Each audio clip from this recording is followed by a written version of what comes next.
영국에서 이끌어주고 있습니다.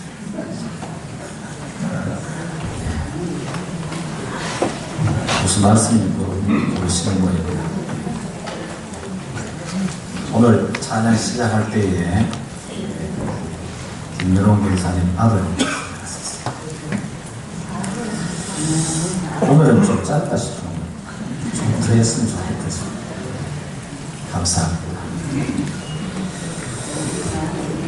여러분, 이 찬양대가 무엇이든지 그냥 만들어지는 건 없습니다. 연습하고 그렇게 해서 좋은 작품이 만들어지고 사람들 은혜도 받고 감동도 받고 그렇습니다.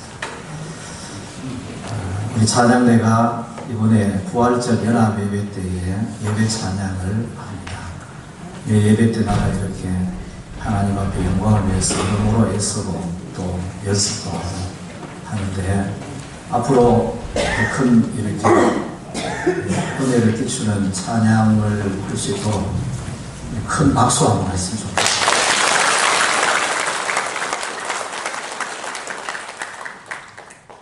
지난 금요일이 4월 5일이고 우리나라는 4월 5일이 식목일인데 나무를 심는 달인데 그날 속초, 강릉, 동해, 포항, 부산, 충남, 아산 이런 전국에서 여러 곳에서 큰 산불이 났습니다. 불탄 면적이 여의도 면적의 거의 2배에 가까울 정도로 상당히 많은 양이죠. 어떤 사람은 이게 재난이 아니고 재앙이라고 그렇게까지도 표현을 하더라고요. 인터뷰하는 사람들이 말이 그랬어요. 순식간에 다 잃었다. 순식간에 다 잃었다. 몸만 겨우 빠져나갔다. 입고 있는 이 옷 한 벌밖에 건지지 못했다. 아무것도 없다. 그러면서 막 우시고 제가 짧게 이렇게 뉴스를 보는 중간에 인터뷰하는 사람들 다 울더라고요. 여러분, 이 재난이든 재앙은 갑자기 옵니다. 갑자기. 대비는 평소에 하는 거예요.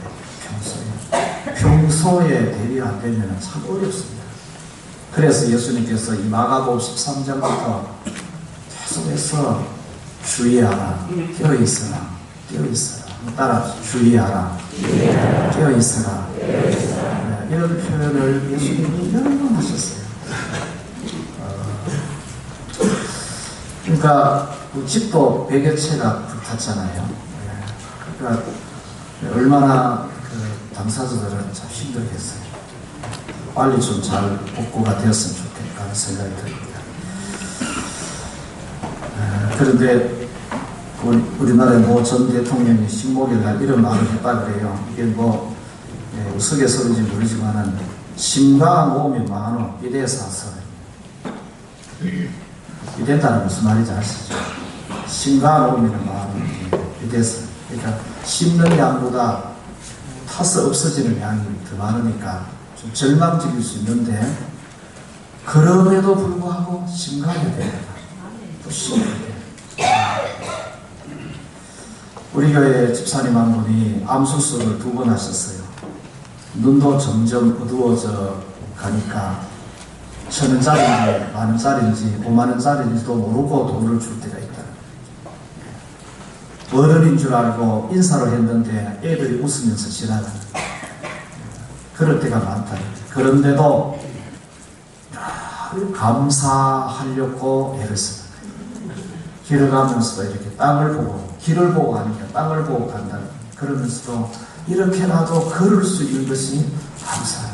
하다가 힘드니까 주저앉아 쓰다도 또 감사하고 무슨 일을 하면서도 예수 사랑하시면 날 사랑하심 이런 찬양을 부르면서 그렇게 살아가려고 몸부림하시는 내 손으로 일을 해가지고 적은 금액이라도 11조 한번 들었으면 좋겠다 그런 얘기를 하시더만은 아마 이번에 어떻게 뭘 하셨는지 11조를 할 수 있게 되었다 그러면서 너무 좋아하시더라고요. 제가 그 이야기 들으면서 집사님 몸은 병약하지만은 마음은 늘 예수님과 늘 함께 사시려고 노력하는 거 보니까 건강한 우리보다도 집사님은 더 거룩하게 사는 것 같습니다.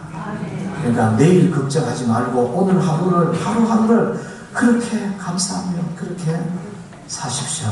네, 그러면서 좀 위로를 했습니다. 우리는 지금 마가복음 14장을 쭉 보면서 예수님을 중심으로 다양한 부류의 사람들이 예수님 주위에 있다는 것을 보게 됩니다. 그들 중에는 예수님을 흉계로 잡아 죽일 방도를 구하는 사람들도 있었어요. 그들은 대제사장이고 그리고 서기관들입니다. 그리고 그 예수를 죽이려는 사람들에게 예수님을 넘겨주려고 기회를 찾는 사람도 있었는데 그 사람은 또 제자예요, 제자.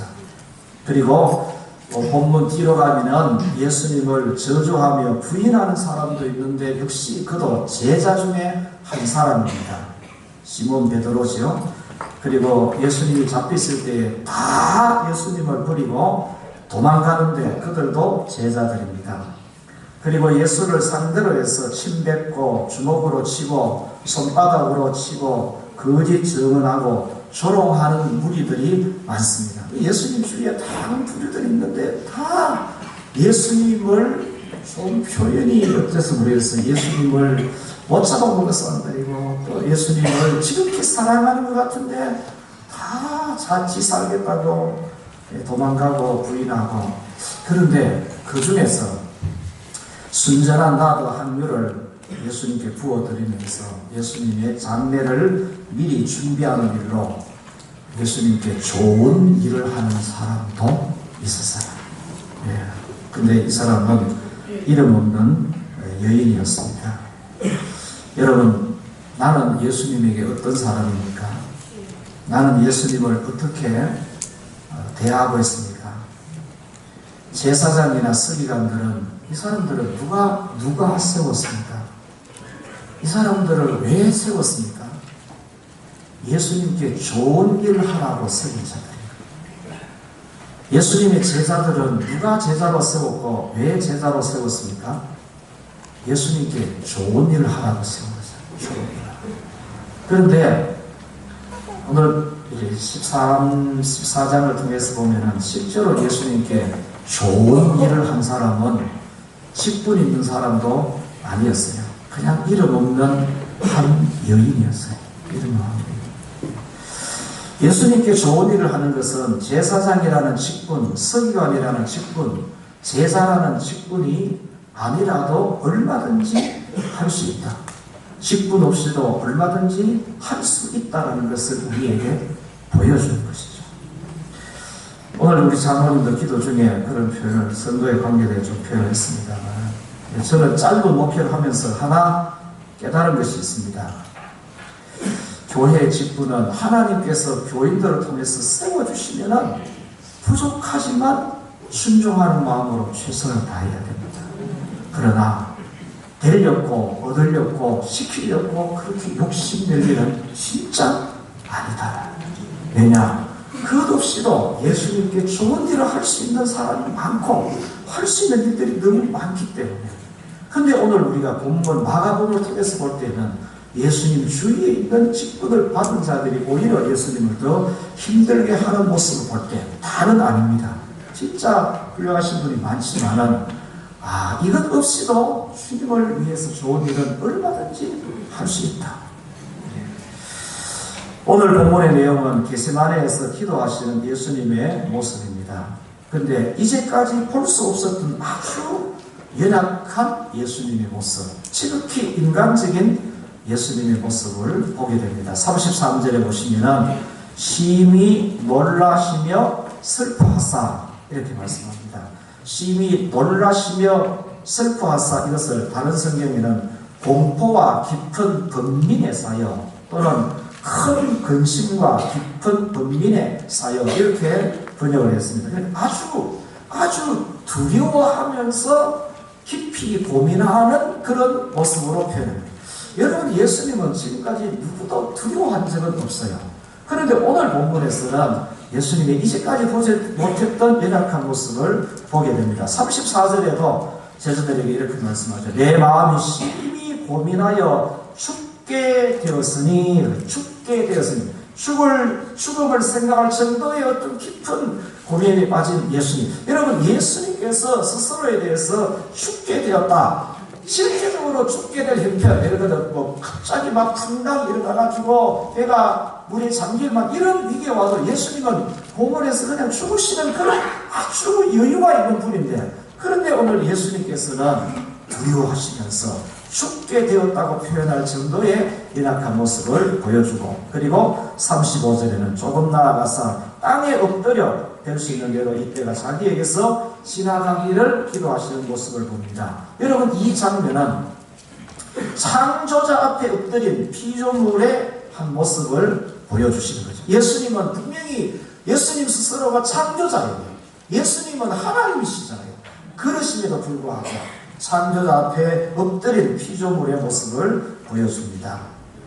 이제까지 볼 수 없었던 지극히 약한 예수님의 인간적인 모습을 봅니다. 예수님 왜 이런 모습을 보이십니까? 그 대답을 히브리서에서 찾을 수 있습니다. 히브리서에서 이렇게 대답합니다. 히브리서 4장 15절 말씀을 좀 띄워주세요. 15절 말씀을 한번 읽겠습니다. 시작. 우리에게 있는 대제사장은 우리의 연약함을 동정하지 못하시니라 아니요 모든 일에 우리와 똑같이 시험을 받으신 이로되 죄는 없으시니라. 예수님께서 시험을 받으십니다. 원래는 시험은 죄 있는 사람이 받는 것입니다. 예수님은 죄가 없으시기 때문에 시험 받으실 대상이 아닌데도 예수님이 시험을 받으시는 이유는 크게는 두 가지입니다. 하나는 우리를 대신하여서 받으시는 시험이고, 또 하나는 우리를 동정하기 위해서, 다르게 표현하면 개역 성경에는 우리의 연약함을 동정하지 못하고 이걸 체휼하지 이렇게 되어 있어요. 체휼, 동정, 이것은 함께 고생하다, 뭐뭐와 같은 것을 겪다, 동정하다, 그런 뜻입니다. 죄인이 겪는 공포, 두려움, 고민을 죄 없으신 예수님께서 죄인의 심정으로 죄인과 함께 죄인이 겪는 그런 모든 것들을 같이 겪는다는 의미가 동정한다, 체휼한다라는 그런 뜻입니다. 그래서 히브리서 2장 18절에 보면, 자, 한번 읽겠습니다. 시작. 그가 시험을 받아 고난을 당하셨은즉 시험 받는 자들을 능히 도우실 수 있느니라. 그러니까 여기 4장 15절 말씀에 의하면 죄는 없으시니라. 죄 없으신데 왜 시험을 죄 있는 자처럼 그렇게 우리와 똑같이 시험을 받으시는가? 그 이유를 히브리서 2장 18절에서 그가 시험을 받아 고난을 당하셨은즉 시험 받는 자들을 능히 도우실 수 있느니라. 시험 받은 우리를 능히 도우시기 위해서 시험 받을 이유가 없는 예수님께서 시험을 받으시는 것이죠. 그래서 대신 받으시기도 하고 시험 받는 자들을 돕기 위해서, 동정하기 위해서, 체휼하시기 위해서 예수님이 시험을 받으시는 거예요. 그러니까 오늘 본문에서 예수님이 보여주시는 이 연약한 모습은 예수님의 원래의 모습이 아니고 그것이 바로 우리의 연약한 모습이고 나의 연약한 모습으로 우리는 보게 되는 것이죠. 심히 고민하서 슬퍼하시는 예수님의 모습이고 나의 모습이죠. 여러분, 우리는 죽음 앞에서 두려워하죠. 어떤 큰 문제, 우리가 감당할 수 없는 문제가 생기면 우리는 겁이 덜컥 난다는 말부터 먼저 하지 않습니까? 그게 바로 우리 모습입니다. 연약한 그 우리의 모습의 형편에까지 예수님께서 지금 내려와 있는 그런 모습을 보여주고 있는 거죠. 내 마음이 심히 고민하여 죽게 되었으니, 나의 죽게 된 모습을 보여주십니다. 그런 모습들을 예수님을 통해서 우리가 봅니다. 예수님의 이런 모습 때문에 우리는 어떠한 연약한 형편에라도 예수님을 찾을 수가 있어요. 당장 죽을 것 같은 건강이라는 연약한 형편에도 그걸 들고 예수님을 찾을 수 있고, 사형언도가 받을 만큼 중한 범죄를 저지른 연약한 상태라도 그 모습이라도 그 형편이라도 그걸 들고 예수님을 찾을 수 있는 거예요. 어떤 종류의 연약함이든지 그걸 들고 예수님을 찾아갈 수 있는 것, 예수님께 도움을 구할 수 있는 것은 그런 모든 문제를 능히 도우실 수 있는 분이 되시기 위하여서 시험을 받으십니다. 이런 병자를 고치시고 하시는 예수님의 모습을 마태가 보고 이렇게 기록했어요. 우리의 연약한 것을 친히 감당하시고 병을 짊어지셨도다. 예수님은 이미 우리의 연약한 것을 십자가 위에서 친히 다 담당하신 거예요. 연약함의 값을 지불하시고 질병의 값도 지불하시고 죄악의 값도 그 몸으로 다 이미 십자가 위에서 다 지불하셨어요. 그래서 어떤 종류의 연약함이라도 그것을 내가 지는 것은 믿음이 아닌 것이죠. 주님께 맡기는 것이 믿음인 줄 믿습니다. 주님께 맡기는 것이. 내가 다 짊어지면은 예수님이 그 몸으로 친히 담당하신 연약함은 그 의미가 없지 않습니까? 예수님을 못 믿는 것이라고 볼 수 있죠. 그래서 믿음은 나의 연약함을 예수님께 맡기는 겁니다. 여러분, 병약하다고 해서 다 믿음 없느냐? 안 그래요. 병약한 가운데서 진짜 주님만 바라보면서 늘 감사하면서 주님 붙들고 사는, 믿음으로 사는 사람들 많습니다. 가난함에도 불구하고 진짜 주님만 바라보고 하늘나라 소망을 두고 감사하면서 사는 믿음의 사람이 많습니다. 나의 병약함과 나의 가난함을 다 주님께, 이게 연약함입니다. 이것을 주님께 맡기는 것이죠. 그래서 믿음은 내 연약함을 들고 주님 앞에 찾아가는 겁니다. 누가복음 22장 32절에 보면은 예수님 앞에서 3번이나 예수님을 모른다고 또는 저주하며 부인하게 되는 베드로를 보고 예수님께서 이렇게 말씀하셨어요. 내가 너를 위하여 내 믿음이 떨어지지 않기를 기도하였노니 너는 돌이킨 후에 내 형제를 굳게 하라. 예수님 이렇게 말씀하십니다. 내가 너를 위하여 내 믿음이 떨어지지 않기를 기도하였노니 너는 돌이킨 후에 내 형제를 굳게 하라. 내가 너를 지금 이렇게 체육하듯이 동정하듯이 너도 성령으로 굳게 쓰게 되면은 너도 그렇게 해라. 내 형제들 굳게 세워줘라. 여러분, 예수님을 3번이나 부인하는 이 베드로가 성령의 충만함을 입었을 때는 그렇게 하잖아요. 십자가에 거꾸로 못 박혀 죽으시면서까지 예수님을 사랑하고 복음을 전하는 일을 그렇게 해냅니다.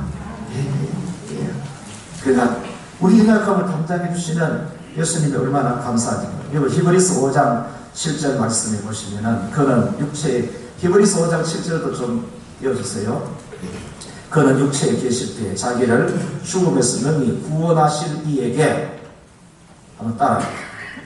심한 통곡과 눈물로 간구와 소원을 올렸고, 예수님께서 육체에 계실 때 심한 통곡과 눈물로 간구와 소원을 올렸습니다. 예수님 자신을 위해서가 아니고 땅에 있는 우리를 위해서예요. 우리를 위해서. 이렇게 하신 예수님께서 지금은 하나님 보좌 우편에서 우리를 위해서 친히 간구하신다라고 로마서 8장에서 말씀하시는 거예요. 예수님은 우리 모두가 다 하나님 나라 들어갈 때까지 끊임없이 우리의 연약함을 이 땅에서는 십자가 위에서 죽으시면서 그걸 감당하시고, 육체로 계실 때는 심한 통곡과 눈물로 간구와 소원을 올리는 일로 우리 연약함을 담당하시고, 지금은 하나님의 보좌 우편에서 우리를 위하여 친히 하나님께 간구하는 일로 우리 연약함을 담당하시는 분이 우리 주님이십니다. 우리를 위하여서 이렇게까지 연약함을 담당해 주시려고, 표현하자면은 예수가 힘쓰시는 분이 주님이십니다. 그러니까 여러분, 연약함을 들고 주님 앞에 찾아가야 돼요. 들고 예수 이름으로 하나님 앞에 도움을 구해야 되는 거예요. 능히 도우시는 자가 되시기 위하여서, 그것이 어떤 문제인지 간에 도우시는 자가 되시려고 시험 받으실 이유가 없으신 예수님이 시험 받으신 거예요. 여러분, 사순절 고난주간이 우리에게 왜 중요합니까? 우리가 감당하고 해결할 수 없는 이 연약함을 예수님께서 담당해 주셨다는 사실이, 그게 복음이지 않습니까? 복음. 이사야서 53장 5절 말씀 또 같이 읽겠습니다. 띄워놨습니다. 크게 시작. 그가 찔림은 우리의 허물 때문이요 그가 상함은 우리의 죄악 때문이라. 그가 징계를 받음으로 우리는 평화를 누리고 그가 채찍에 맞음으로 우리는 나음을 받았도다. 우리는 다 양같아서 그를 행하여 각기 제 길로 갔거늘 여호와께서는 우리 모두의 죄악을, 여러분 이게 죄악이 모든 연약함의 원인이지 않습니까? 우리 모두의 죄악을 예수님에게 담당시키셨도다. 여러분, 저와 여러분들이 실수하든 뭘 잘못하든 그런 모든 것에 대해서 책임져 주는 분이 있다는 사실이 얼마나 감사합니까? 책임져 주시기 때문에 우리가 주인이라고, 주님이라고 부르지 않습니까?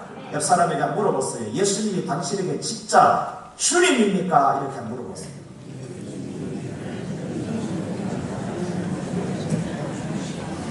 내가 믿고 나의 연약함을 맡길 수 있고 내가 맡기면 내 모든 연약함을 능히 해결해주고 책임져 주시는 분이 주님이시겠죠? 그렇죠. 여러분, 예수님이 여러분에게 그런 분이십니까? 네. 그런 분이어야 우리가 안심하고 살 수 있고 안심하고 이 세상을 따라갈 수 있습니다. 지금 나를 책임져 주시는 분이 우리 영혼도 책임주시고 하나님 아버지가 계시는 그곳으로 우리를 인도해 가시겠지요. 그런데 지금 나의 연약함을 책임져 주시는 분으로 예수님이 안 믿어지면은 육신의 연약함이 영원히 구원받는 것하고 이게 비교될 수 있는 것이겠어요? 비교되지 않잖아요. 육신의 연약함을 못 맡기는데 영혼을 어떻게 맡길 수 있겠습니까? 여러분, 진짜 구원에 대한 확신을 가지십니까? 예수님께서 십자가에서 내 육신과 내 모든 삶과 내 영혼까지라도 책임지시는 분으로 그렇게 믿으십니까? 여러분, 이렇게 믿어지셔야 돼요. 그래서 제가 지난주 그런 말씀 좀 드린 것 같아요. 안 믿어지면 십자가를 바라보면서 믿어질 때까지 주님께 은혜를 구해야 돼요. 확실히 내게 오도록 여러분 십자가 앞에 서야 됩니다. 십자가 앞에 무릎을 꿇든지 해야 돼요. 지금 나 연약함을 못 맡기는데 여러분의 영혼을 어떻게 맡기겠어요? 여러분, 그게 단순한 문제가 아닙니다.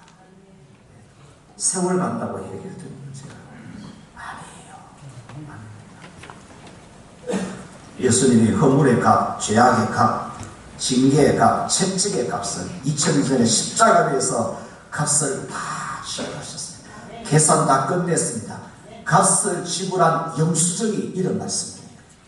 영수, 하나님의 말씀이 우리에게 확실한 영수증이 됩니다. 다 계산 끝났다. 예수님은 가장 연약한 형편에서 가장 치열한 전투를 치르는 것이 이 겟세마네 기도입니다. 여러분, 십자가를 지는 일보다 더 예수님께서는 어려운 이 겟세마네 기도예요. 겟세마네 기도. 얼마나 힘든 기도였는지를 누가복음 22장 43절에서 천사가 하늘로부터 예수께 나타나 힘을 더하더라. 왜 어떤 형편에 이렇게 하시느냐? 44절에 예수께서 애쓰고 힘쓰고 애써 더욱 간절히 기도하더니 땀이 땅에 떨어지는 핏방울 같이 되더라. 땀이 땅에 떨어지는 핏방울 같이. 여러분, 우리는 기도할 때에 그래도 이마에 땀이 좀 나는 만큼 기도하면 그래도 괜찮아요. 그런데 여러분, 땀이 나고 해서 그게 핏방울 같이 떨어지는 이게 이런 것이 쉽지 않습니다. 근데 예수님께서 그 연약함을 가지고 그렇게 기도하십니다. 하나님이신 예수님으로는 이런 기도를 하실 이유가 없었어요. 이런 모습으로 지극히 연약한 인간의 모습이고 그것이 곧 내 모습인 것이죠. 예수님의 기도의 내용이 무엇입니까? 오늘 36절에서 이렇게 말씀합니다. 이르시되 아빠, 아버지여, 아버지께로 모든 것이 가능하오니 이 잔을 내게서 옮기시옵소서. 그러나 나의 원대로 마옵시고 아버지의 원대로 하옵소서 라고 이렇게 예수님 기도하셨어요. 나의 원대로 마옵시고 아버지의 원대로 하옵소서. 여러분, 기도가 왜 힘드느냐? 그것은 아버지의 원대로 기도해야 되기 때문에 힘들 수가 있습니다. 아버지의 원대로. 이게 무슨 의미냐면요, 아버지의 원대로 하옵소서 이렇게 기도했으면 아버지의 원대로 해야 되잖아요. 아버지의 원대로 하옵소서라고 이렇게 기도했으면 아버지의 원대로 되도록 우리가 거기에 따라야 되죠. 그렇게 살아야 되죠. 그죠? 예수님은 기도하신 대로 그렇게 행하시는 거예요. 아버지의 원대로 하옵소서라고 기도하시고 그 몸이 아버지께서 다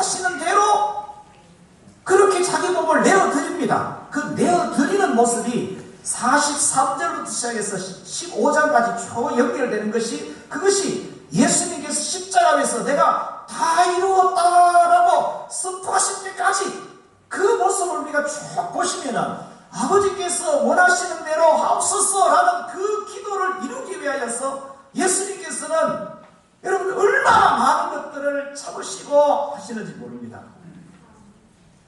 여러분, 이제 그 뒤편에 이제 오늘 본문 이하에 나오는 내용이 되겠습니다만, 죄 있는 사람들은 죄 없는 자처럼 예수님을 상대로 해서 큰 소리 치고 거짓 증언하고 침뱉고 주먹으로 치고 손바닥으로 치고 온갖 조롱과 모욕을 다 행합니다.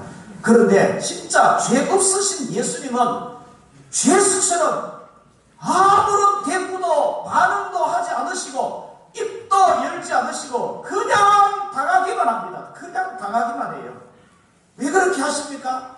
그 이유는 아버지의 원대로 하옵소서라고 기도하셨기 때문에 그런데, 기도하셨기 때문에, 기도는 아버지의 원대로 하옵소서 하면은 일처리는 내 원대로 하면은 아버지의 뜻이 어떻게 이루어지겠어요? 그래서 예수님께서 침뱉음을 당하고, 군병들이 사람들이 이래 있잖아요.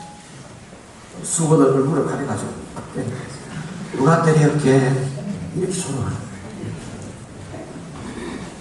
그리고 손바닥을 얼굴 치면은 치겠어요? 뺨 치겠지 않겠어요?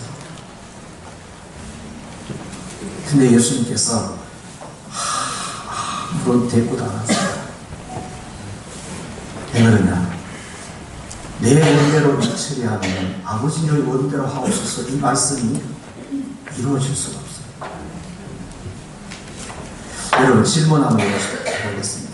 나는 내가 기도한 대로 살려고, 기도한 것을 얼마나 기억하고 살려고 노력합니까? 성도는 기도한 대로만 살아도 얼마나 거룩한 삶을 살아낼 수 있겠나 라는 생각을 해보게 됩니다. 예수님은 기도하신 대로 하십니다.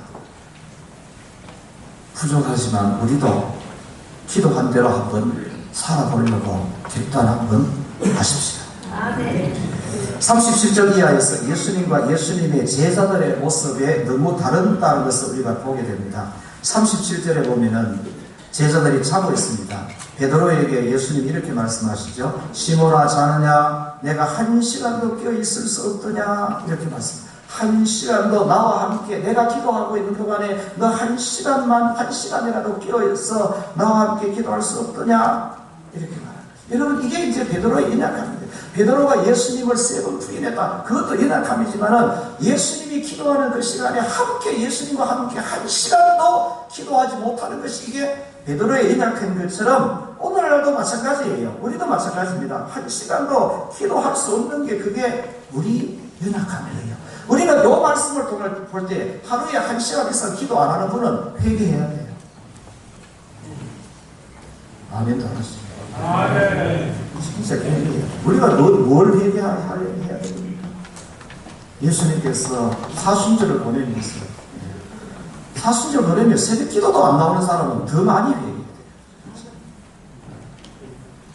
38절 보세요. 시험에 들지 않게 깨어있어 기도하라. 마음에는 원해로다 육신이 약하도다. 여러분, 이게 육신의 연약함은 예수님이 참 아시네. 그런데 중요한 것은 베드로는 지금은 육신이 연약해요. 그런데 나중까지 계속 육신이 연약하지 안 그렇습니다. 성령의 충만을 받고 나서는 그렇게 연약하던 그 육신을 가지고 보내는 곳마다 가서 복음을 전하고 마지막에는 십자가에 거꾸로 죽으면서까지 예수님을 사랑하고 예수 그리스도를 증거하고 예수님에 대한 믿음을 지키는 그런 강함을 나타내지 않습니까?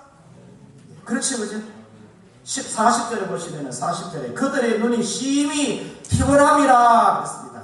그들의 눈이 심히 피곤하면은 눈꺼풀이 이게 자꾸 내려와요. 졸리면은. 그런데 이 천하에 눈꺼풀보다 무거운 게 없다고. 근데 여러분, 우리는 이 말씀 보면서 무슨 일로 그렇게 피곤합니까? 무슨 일에 에너지를 다 사용하여서 진짜 중요한 일에는 피곤하여서 1시간도 기도할 수가 없습니까? 사람이 물어봐야 돼. 당신은 무슨 일로 그렇게 바쁘게 살면서 1시간도 기도하지 못합니까? 이렇게 물어야 돼. 이 말씀 앞에서 한번 물어보세요. 무슨 일로 그렇게 바빠가지고 하루에 1시간도 기도하지 못합니까? 이렇게 물어야 돼. 여러분, 이런 말씀을 베드로에게는 지금 하시는 말씀이라고 생각하면 안 되잖아요. 그렇죠? 그런데 오늘 42절에 42절에 예수님께서 42절 같이 읽습니다. 시작. 일어나라, 함께 가자. 보라, 나를 파는 자 가까이 왔느니라. 한번 따라합시다. 일어나라, 함께 가자. 3년이 넘는 기간 동안 함께 가르치고 사랑을 베푼 제자들이 한 시간도 예수님과 함께 기도하지 못하는 제자들임에도 예수님께서 함께 가자, 그리고 데려가십니다. 잠시 후면은, 이제 곧 잠시 후면은 그 제자 중에 한 명은 예수 잡는 자들에게 입맞춤으로 예수님을 넘겨주고, 제자 중에 한 사람은 예수님을 부인하고 저주할 사람, 다른 제자들은 다 예수를 뿌리고 도망간다는 것을 예수님께서 알면서도 이렇게 말씀하시는 거예요. 함께 가자. 나는 예수님이 너무 좋아요. 내가 어떻게 할 줄 알겠어도 예수님께서 그 연약함을 보이잖아. 그걸 내가 담당하겠다. 내하고 함께 가자. 이게 얼마나 위로가 되고 복음입니까? 복음. 이런 걸 알면은 미리 예수님께서 먼저 차버릴 수도 있을 텐데 함께 가자. 예수님은 이렇게 우리의 연약함을 끝까지 체휼하시는 분입니다. 동정하시는 분이십니다. 지난해 10월 22일 날 85세 일교 소천하신 유진 피터슨 목사님, 이분은 목회자의 목회자라고 불리는 목회자입니다. 이분이 그런 얘기 하셨어요. 주 예수 그리스도 없이 우리는 아무것도 아닙니다. 이것을 아는 사람이 복 있는 사람입니다. 그분에게 인생을 거는 것 얼마나 멋진 일입니까? 우리 마지막으로 이 질문만 옆 사람은, 진짜 오늘 옆 사람에게 한번 이 질문하세요. 예수님께 인생을 걸고 사십니까? 이렇게 한번 질문하세요. 예수님께 인생을 걸고 사십니까? 그분이 이런 이야기 했습니다. 또 우리는 하나님이 말씀하시는 것을 들어야 합니다. 귀를 기울여 말씀을 듣는 것이 바로 영성입니다. 진정한 기독교 영성은 하나님께서 우리를 부르시고 치료하시고 용서하신다는 것을 들음으로써 시작됩니다. 하나님 말씀을 쉼없이 들어야 된다는 것이죠. 그리고 이분이 이렇게 또 이야기했습니다. 우리는 예수님과 함께 예루살렘과 십자가와 부활로 나아갑니다. 그분이 우리의 전부입니다. 그분에게 인생을 거는 것이 얼마나 멋진 일입니까? 그리고요, 임종 순간에 이 피터스 목사님이 이렇게 말했습니다. 함께 가자. Let's go. 이제 함께 새로운 믿음의 세계로 가자. 함께 가자. 임종 순간에 여기 말하는 믿음의 세계는 하나님 나라. 이 땅에서 예수 그리스도에게 인생을 걸고 하나님 말씀 따라 살다가 우리 함께 하나님 나라로 가자.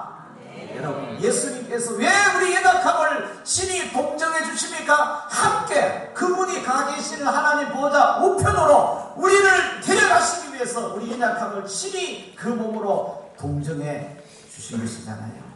아멘입니까? 여러분, 내가 지금 연약하다, 이게 중요한 게 아니에요. 내 연약함을 주님에게 맡기지 못하는 것이 문제인 것이죠. 우리는 항상 연약해요. 그것을 아시고 그것을 친히 예수님이 십자가에서 담당하신 분이시잖아요. 어떤 종류의 연약함이든지 그걸 들고 주님을 찾으면 주님께서 그 연약함 때문에 우리에게 오셔서 우리와 함께 해주시다.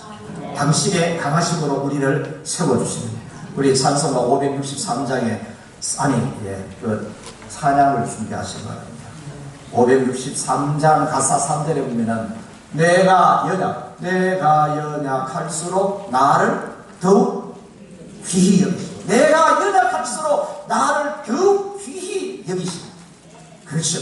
그래서 하나님께서는 나는 죄인으로서이다, 나를 떠났소라는 말을 예수님은 기쁘게 받으시고 내가 너를 사람을 낳는 어부가 되게 하시리라. 예수님이 그렇게 세우십니다.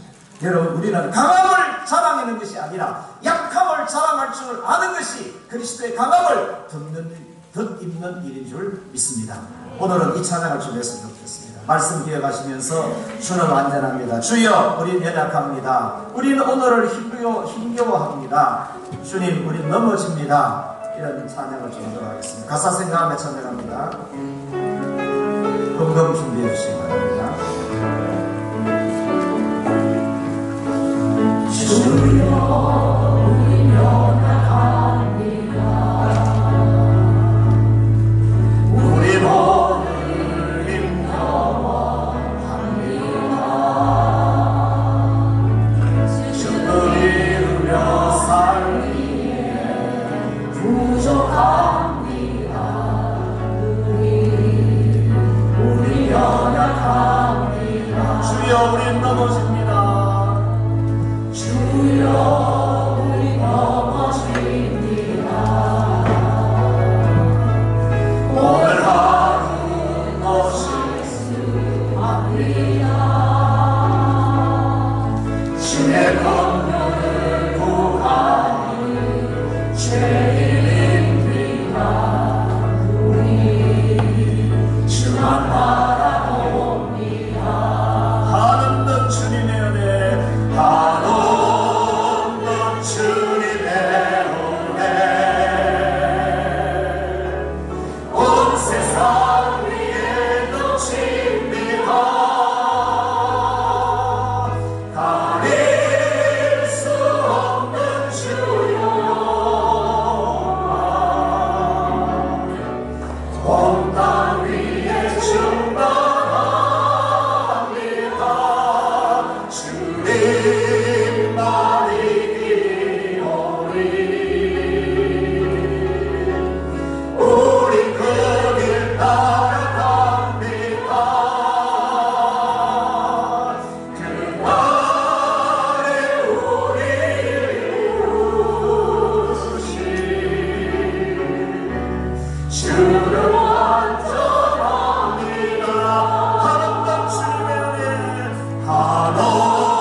주님의 은혜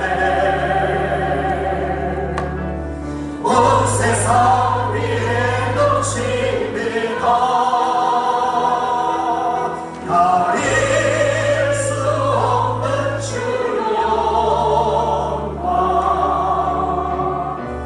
온 땅 위에 충만합니다. 주님만이 주님만이